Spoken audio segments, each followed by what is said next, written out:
Assalamualaikum warahmatullahi wabarakatuh. Bagaimana kabarnya anak-anak? Masih semangat ya insya Allah. Nah, pada kesempatan kali ini kita akan belajar Nahu Sorof. Nah, pasti di kelas 5 kemarin sudah belajar kan seputar Nahu Sorof. Nah, untuk mengulang kembali setelah sekian lama kita nggak belajar, dulu di kelas 5 pasti sudah belajar seputar domir. Domir itu yang huwa, huma, hum, hiya, huma, hunna, anta, antuma, antum, anti, antuma, antuna, ana, nahnu. Ada berapa? Ada 14. Itu dhamir. Kemudian juga sudah belajar fi'il madhi. Ya, fi'il madhi juga ada 14 yang zahaba, zahaba, zahabu, zahabat, zahabata, zahabna, zahabtu, zahabtuma, zahabtum, zahabti, zahabtuma, zahabtunna, zahabtu, zahabna. Nah, dulu di kelas 5 pasti belajarnya pakai lagu kan? Masih ingat lagunya apa? Nah, coba diulang-ulang dulu. Kemudian anak-anak pasti sudah belajar mengenai fi'il mudhari. Fi'il mudhari sama 14. Contohnya seperti misalnya ya'kulu, ya'kulani, ya'kuluna, ta'kulu, ta'kulani, ya'kulna, ta'kulu, ta'kulani, ta'kuluna, ta'kulina, ta'kulani, ta'kul, ta'kulna, akuluna, na'kulu. Ada berapa? Ada 14. Nah, dulu pasti juga sudah pernah disuruh hafal kan sama bapak gurunya kan. Nah, mudah-mudahan yang dihafal masih ingat, dan itu akan kita lanjutkan di kelas 6 ini. Tapi di kelas 6 ini kita akan belajar bab setelahnya, yakni fi'il nahi. Fi'il nahi. Kalau fi'il mudhari kemarin sudah belajar, kemudian fi'il madhi juga, maka sekarang kita akan belajar seputar fi'il nahi. Bagaimana fi'il nahi itu? Nah, sama-sama kita simak. Mudah-mudahan bisa dipahami dengan baik-baik ya. Oke, dulu di kelas 5 anak-anak Bapak sudah belajar tentang fi'il madhi kan? Seperti misalnya jalasa, jalasa, jalasu, jalasat, jalasata, jalasna, jalastu, jalastuma, jalastum, dan sampai akhir. Kemudian juga sudah belajar fi'il mudhari, ya kan? Ya'kulu, ya'kulani, ya'kuluna, yajlisu, yajlisani, yajlisuna. Nah, pasti sudah belajar kan? Kemudian kita nanti juga akan belajar tentang fi'il amri. Apa itu fi'il amri? Nanti kita akan pelajari.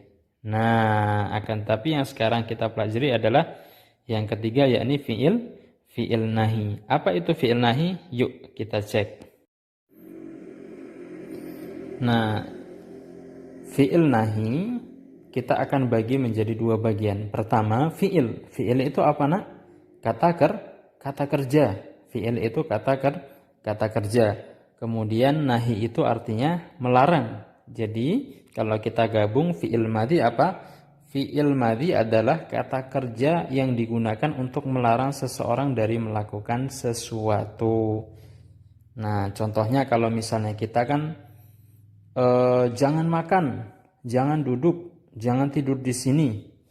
Atau misalnya jangan ikut campur. Nah, kata-kata seperti itu kan berarti itu kata kerja yang digunakan untuk melarang seseorang dari melakukan sesuatu. Nah, akan tetapi kita akan mencoba untuk melarang orang dari melakukan sesuatu dengan menggunakan bahasa Arab. Gimana ya caranya ya?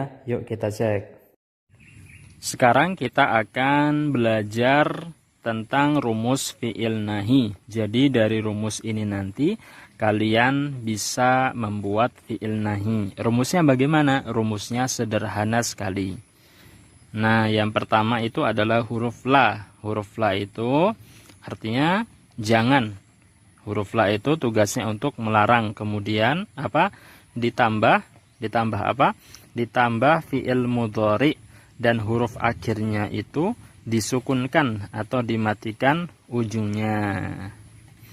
Nah, jadi ini rumusnya gampang ya. Huruf la, kemudian ditambah fi'il mudhari dan huruf akhirnya disukunkan, yakni dimatikan ujungnya. Nah, untuk lebih mempermudah memahami rumus ini, yuk kita sama-sama belajar contoh pembuatan fiil nahi.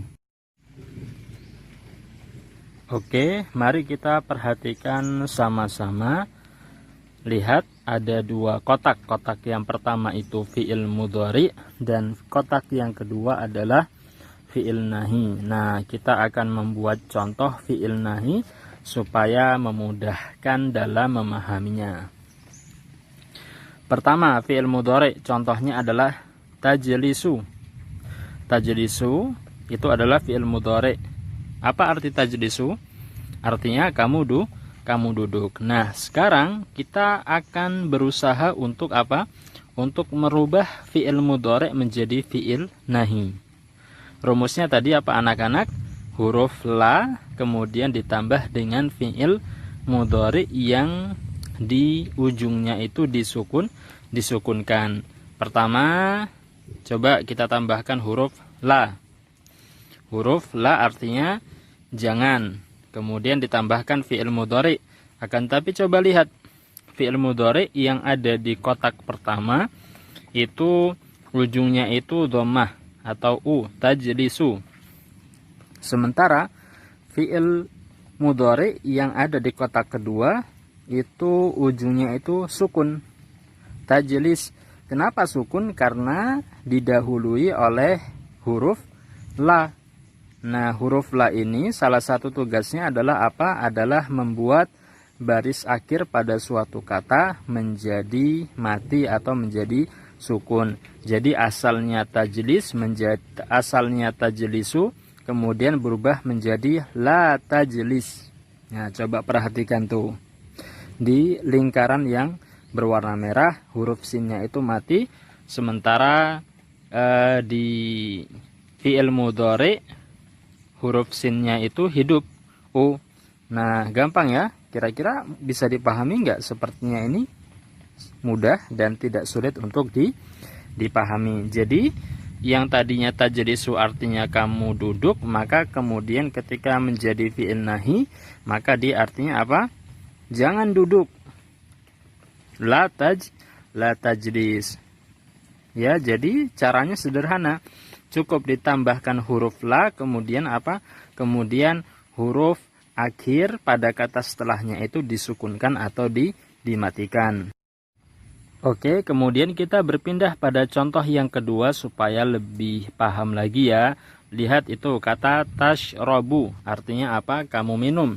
Perhatikan fiil mudhari'nya, huruf bu-nya itu dhammah ya, hidup, tashrobu. Maka ketika kita ingin menjadikannya sebagai fi'il nahi, caranya gampang seperti cara yang di atas. Tambahkan huruf apa? Huruf la terlebih dahulu, kemudian tambahkan fi'il mudhari'nya. Akan tetapi ingat apa? Huruf ujungnya atau huruf akhirnya itu dimatikan. Asalnya tashrobu menjadi tashrob. La tashrob artinya apa? Jangan minum. Gampang kan? Oke, kita lanjut ke contoh yang ketiga supaya lebih paham lagi. Perhatikan. Nah, itu apa katanya? Ta'kulu. Ta'kulu artinya apa? Ta'kulu artinya apa? Artinya kamu makan. Sekarang kita akan rubah ta'kulu kamu makan menjadi kamu jangan makan atau jangan makan gitu. Caranya bagaimana? Seperti yang tadi. Pertama, huruf la yang artinya jangan, kemudian ditambahkan fi'il mudhari yang sama, akan tetapi lihat. Nah, di ujungnya itu yang asalnya u, ta'kulu menjadi ta'kul. Kenapa? Karena ada huruf la di depannya. Sehingga dibacanya bagaimana? La ta'kul. Artinya apa? Jangan makan. Gampang kan anak-anak? Insya Allah bisa ya. Nah, setelah melihat contoh-contoh tadi, sepertinya sangat mudah ya. Sangat mudah memahami fi'il nahi. Jadi tinggal ditambahkan di depannya itu huruf la yang artinya jangan. Kemudian tinggal ditambahkan fi'il mudhari yang kemudian di ujungnya itu disukunkan atau dimatikan. Kenapa dimatikan? Karena ada huruf la di depannya. Tapi kalau nggak ada huruf la di depannya, maka kembali seperti biasa. Jadi sudah bisa digunakan nih. La tashrab, jangan minum. La tajlis, jangan kamu duduk, ya kan? Kemudian apalagi? Jangan tidur. La tanam, dan contoh-contoh lainnya. Gampang kan? Nah, ini pelajaran singkat kita hari ini. Mudah-mudahan bisa dipahami dengan baik. Kalau ada yang masih kurang paham, bisa tanyakan langsung ke Bapak. Mudah-mudahan bermanfaat. Sampai jumpa di minggu depan. Billahi taufiq wal hidayah. Assalamualaikum warahmatullahi wabarakatuh.